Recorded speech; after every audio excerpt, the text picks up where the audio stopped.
So Grace, you are the North Cotswolds Vocal Coach. How did this all start?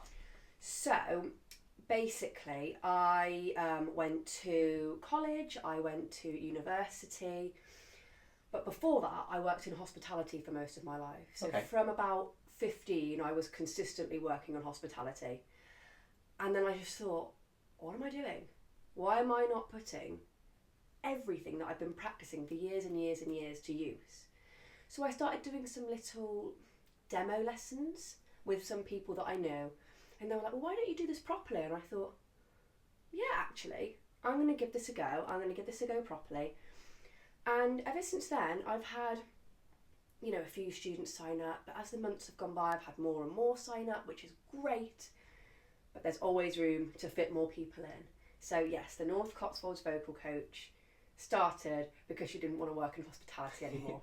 Well, you've got to do what you're passionate about, haven't you, really? Absolutely. Baby, you're like lightning in a bottle.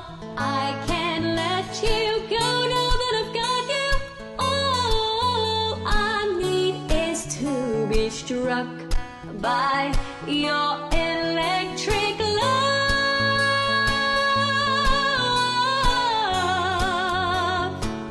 Your electric love.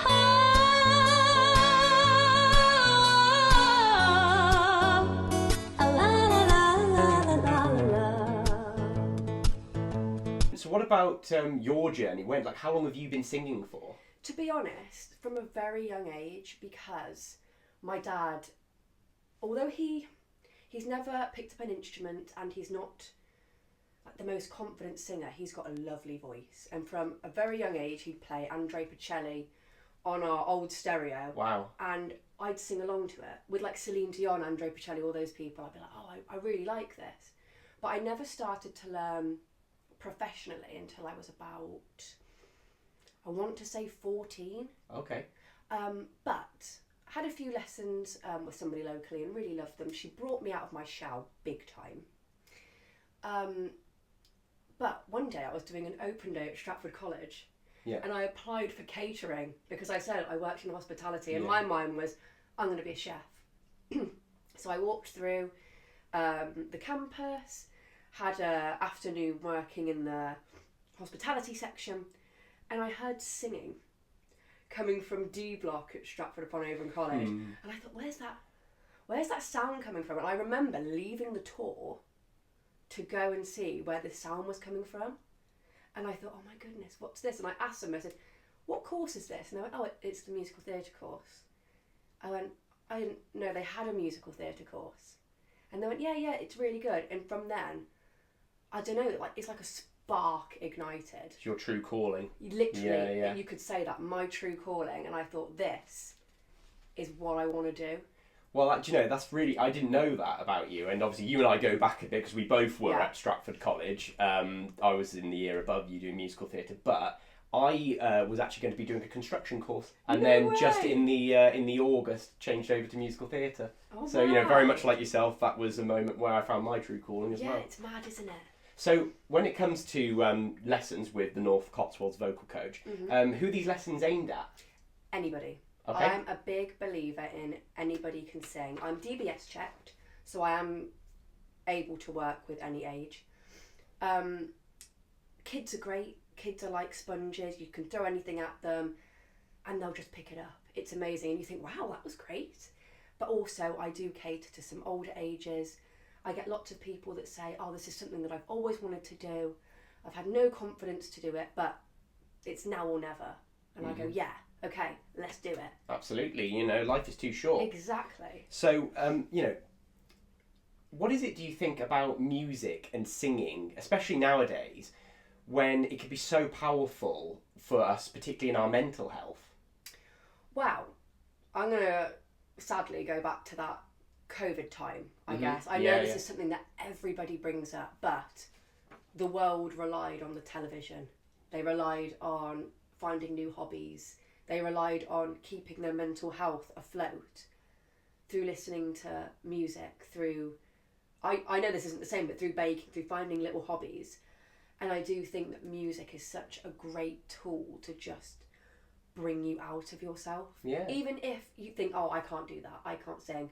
rubbish. You've got a voice. Everybody can sing. It's a brilliant little outlet, even if you don't want to go professional, isn't it, really? And it brings up so much confidence, and you can express yourself as well. Absolutely. It does wonders. So how do the lessons work with you? Can you give me a lesson? Normally, I do a warm-up of about 20 minutes. Okay. And during that time, I'll do a lot of scales. I'll do some diaphragm work. I'll make sure they're nice and relaxed. I do think the key to good singing is being relaxed in yourself. Don't worry about me. Don't worry about what people are going to think.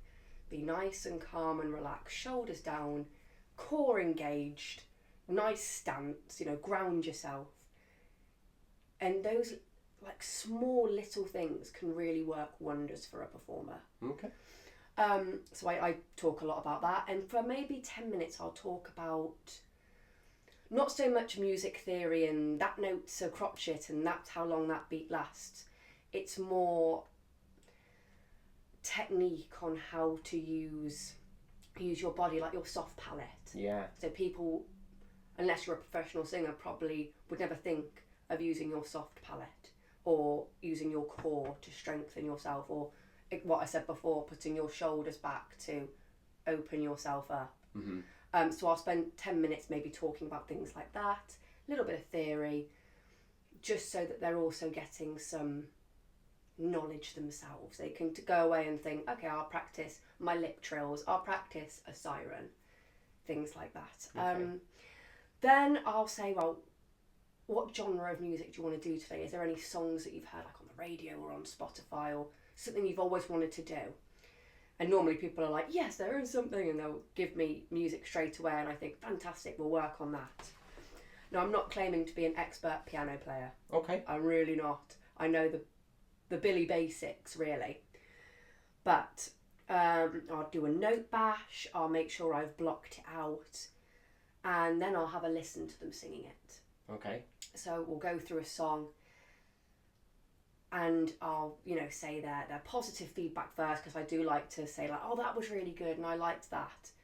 But then I'll go into the nitty gritty and say, we can work on this section because it wasn't as strong as your beginning. Like, it could be something as small as how you presented, like your mouth shape. Yeah. Like, you can have a brighter sound on an E if you lift your cheeks. Yeah. Whereas you wouldn't think of that sometimes, and it can sound a little bit flat if you go E to a E. It's a whole different sound, but it's such a small tweak. So I guess I'm, in a way, a nitpicker. Okay. Yeah. I pick on phrases, lines, breathing technique, things like this.